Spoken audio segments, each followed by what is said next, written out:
täna rääkida. Jõuad, Grete. Mine!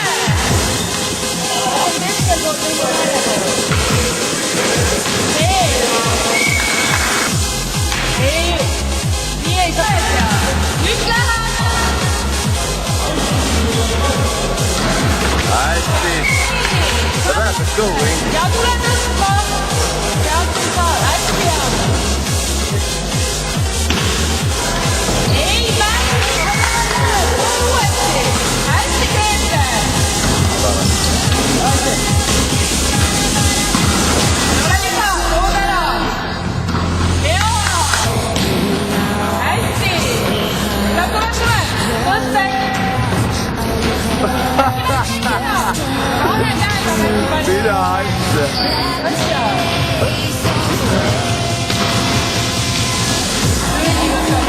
Hea ilus! Hästi! Tumetab! Hea ilus! Ainult 2 punkti vale! Ilus!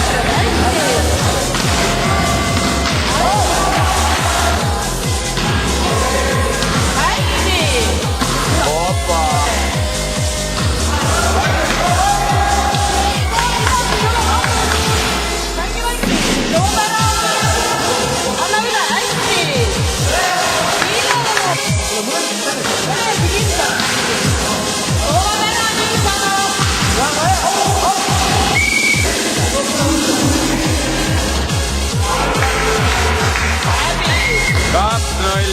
Kätt ka ilusti. Olge viisakad.